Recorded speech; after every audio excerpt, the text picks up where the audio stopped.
الحمد لله نستعينه ونستغفره ونؤمن بك ونتوكل عليه ونثني عليك الخير ونشكرك ولا نكفرك وإياك نعبد ولك نصلي اللهم احفظنا من شرور أنفسنا ومن سيئات أعمالنا فمن يهده الله فلا مضل له ومن يضلله فلا هادي له وأشهد أن لا إله إلا الله وأشهد أن محمدا عبده ورسوله أرسله بالحق بشيرا ونذيرا اللهم صل على سيدنا محمد صلی اللہ علیہ وآلہ وسلم۔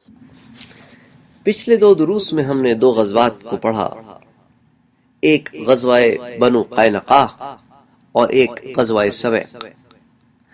غزوہ بنو قینقاع شوال میں پیش آئی اور غزوہ سویق ذی الحجہ میں پیش آئی۔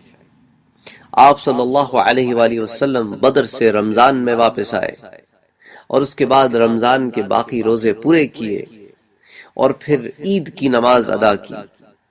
شوال کے فرسٹ ویک میں یعنی غزوہ بنو قینقاع سے بھی پہلے ایک اور غزوہ پیش آیا جو غزوہ بنو سلیم کے نام سے مشہور ہے۔ اس کا پس منظر یا اس کا بیک گراؤنڈ کچھ یہ ہے کہ آپ صلی اللہ علیہ وآلہ وسلم کو خبر ملی کہ قبیلہ غطفان کی ایک شاخ بنو سلیم مدینے پر چڑھائی کرنے کے لیے فوج جمع کر رہے ہیں۔ تو آپ صلی اللہ علیہ وآلہ وسلم نے یہ ارادہ کیا کہ اس سے پہلے کہ وہ مدینے پہ حملہ کریں، ہم بنو سلیم کے علاقے میں جا کر بنو سلیم پر حملہ کریں گے۔ تو اسی نیت سے آپ صلی اللہ علیہ وآلہ وسلم نے 200 سواروں کا لشکر تیار کیا اور بنو سلیم سے مقابلہ کرنے کے لیے مدینے سے نکلے۔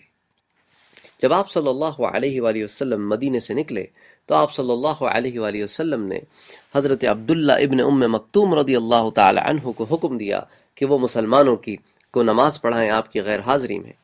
اور جب آپ مدینے سے ایک منزل پر پہنچے تو ایک صحابی ہیں میرے مدنی کے حضرت سباع ابن عرفطہ، آپ صلی اللہ علیہ وآلہ وسلم نے ان کو بھیجا کہ اب آپ مدینے میں جائیے اور وہاں کے انتظامات سنبھالیے۔ اب بظاہر تو اس میں ایک اختلاف نظر آتا ہے کہ عبداللہ ابن ام مکتوم کو آپ نے چیزیں سپرد کی اور پھر اس کی تھوڑی ہی دیر کے بعد سباع ابن عرفطہ کو بھیج دیا۔ اس کو سمجھنے کے لیے ہمیں ابو داؤد کی روایت کا سہارا لینا پڑے گا کہ آپ صلی اللہ علیہ وآلہ وسلم نے ابن ام مکتوم کی جو قائم مقامی مدینے میں نماز پڑھانے کے لیے کی تھی وہ صرف نماز پڑھانے کے لیے تھی۔ باقی معاملات اور مقدمات کا فیصلہ کرنے کے لیے آپ صلی اللہ علیہ وآلہ وسلم نے سباع ابن عرفطہ کو بھیجا تھا، کیونکہ ایک نابینا کے لیے جائز نہیں کہ وہ لوگوں کے درمیان فیصلے کرے، کیونکہ وہ نہ تو ان لوگوں کو دیکھ سکتا ہے اور نہ ان گواہوں کو پہچان سکتا ہے۔ وہ نہیں جانتا کہ کس کے حق میں اور کس کے خلاف فیصلہ دے رہا ہے، لہٰذا اس بات کو کرنے کے لیے، مقدمات کے فیصلے کرنے کے لیے، روزمرہ کے معاملات کو حل کرنے کے لیے آپ صلی اللہ علیہ وسلم نے حضرت سباع کو بھیجا اور امامت پہ حضرت عبداللہ ابن ام مکتوم ہی برقرار رہے۔ غرض حضرت صلی اللہ علیہ وآلہ وسلم 200 کا لشکر لے کر مدینے سے نکلے اور حضرت علی مرتضی رضی اللہ تعالی عنہ کو آپ نے علم دیا، جھنڈا دیا۔ یہ پرچم سفید رنگ کا تھا، اور جب اس لشکر کی خبر بنو سلیم کو ہوئی تو جناب ان میں تو ایک بھگدڑ مچ گئی، افراتفری کہ حضرت صلی اللہ علیہ وآلہ وسلم ہم پہ حملہ کرنے والے ہیں اس سے پہلے کہ ہم مدینے پہ چڑھائی کریں۔ تو جناب اس افراتفری میں وہ سارا مال اسباب چھوڑ کر پہاڑوں میں چلے گئے۔ تو جب یہ لشکر قدر کے مقام پر پہنچا تو حضرت صلی اللہ علیہ وآلہ وسلم نے دیکھا کہ وہاں پر تو کوئی موجود ہی نہیں، بنو سلیم تو ہیں ہی نہیں۔ تو آپ صلی اللہ علیہ وآلہ وسلم نے اس وادی کے نچلی طرف تو خود کیمپ کیا اور کچھ صحابہ کرام کو اس وادی کی اونچائی کی طرف بھیجا۔ تو دیکھا کہ وہاں پر چند چرواہے جو ہیں وہ اونٹ چرا رہے ہیں، کوئی 500 کے قریب اونٹ ہیں۔ تو ان میں سے ایک چرواہا جس کا نام تھا یسار، اس کو پکڑ کر حضرت صلی اللہ علیہ وآلہ وسلم کی خدمت میں حاضر کیا گیا۔ تو آپ صلی اللہ علیہ وآلہ وسلم نے کہا کہ بھئی تمہاری قوم کدھر ہے؟ اس نے کہا قوم تو جناب سارا مال اسباب چھوڑ کر اونچے علاقوں کی طرف چلی گئی۔ ہاں ہم ہر 5ویں دن اونٹوں کو پانی پلانے کے لیے آتے ہیں، تو اسی لیے اب ہم آئے ہوئے ہیں کہ آج 5واں دن ہے تو اب ہم اونٹوں کو پانی پلائیں گے اور پھر 5 دن کے بعد واپس آئیں گے۔ تو عرب میں ایام جاہلیت میں بھی اور بعد میں بھی اہل عرب کے ہاں یہ چرواہوں کے ہاں ایک ٹرمینالوجی ہوا کرتی تھی خمس، یعنی کہ ہم اونٹوں کو ہر 5ویں دن پانی پلاتے ہیں، یا ایک اور ٹرمینالوجی وہ استعمال کرتے تھے ربع، یعنی ہر 4تھے دن پانی پلاتے ہیں۔ تو اس نے جو ٹرمینالوجی استعمال کی وہ تھی خمس، یعنی کہ ہر 5ویں دن ان اونٹوں کو پانی پلایا جاتا ہے۔ تو غرض اس نے بتایا کہ وہ ہم چرواہوں کو یہاں پیچھے اونٹوں کی نگہداشت کرنے کے لیے چھوڑ کر خود سارے کے سارے یہاں سے جا چکے ہیں۔ حضرت صلی اللہ علیہ وآلہ وسلم نے 3 شب 3 راتیں اس جگہ پر قیام کیا اور 500 اونٹ مال غنیمت میں آئے۔ آپ صلی اللہ علیہ وآلہ وسلم نے خمس تو اپنے لیے رکھ لیا۔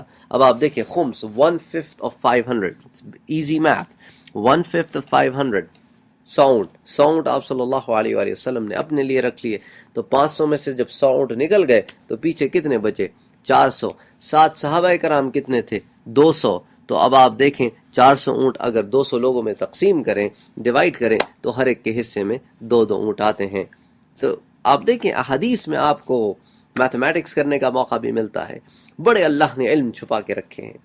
خیر بہرحال حضرت صلی اللہ علیہ وآلہ وسلم نے صحابہ کرام کے درمیان اونٹوں کی تقسیم فرمائی اور خمس اپنے لیے رکھ لیا۔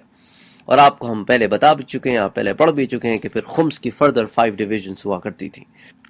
اللہ نے یسار کو، وہ جو غلام تھا نا، جو چرواہا تھا، جو اونٹوں کو چرا رہا تھا، اس کو اللہ نے اسلام سے بہرمند فرمایا اور اسلام سے سرفراز فرمایا۔ تو جب وہ مسلمان ہو گیا تو حضرت صلی اللہ علیہ وآلہ وسلم نے اس کو آزاد کر دیا۔ غرض اس غزوے میں حضرت صلی اللہ علیہ وآلہ وسلم 15 دن مدینے سے باہر رہے۔ غرض اس کے بعد شوال کا پورا مہینہ اور ذی قعدہ کا پورا مہینہ حضرت صلی اللہ علیہ وآلہ وسلم نے مدینے میں گزارا، اور اس کے بعد جیسا کہ آپ پڑھ چکے ہیں کہ غزوہ سویق کے سلسلے میں پھر حضرت صلی اللہ علیہ وآلہ وسلم کو ابو سفیان کے تعاقب میں نکلنا پڑا۔ تو یہ 3 غزوات تھے جو اس ضمن میں پیش آئے کہ غزوہ بنو سلیم پہلے پیش آیا، اس کے بعد غزوہ بنو قینقاع پیش آیا، اور اس کے بعد غزوہ سویق پیش آیا۔ وما علینا الا البلاغ۔ اللہم صل علی سیدنا محمد وعلی آلہ وصحبہ وبارک وسلم وصلوا علیہ وسلم تسلیما۔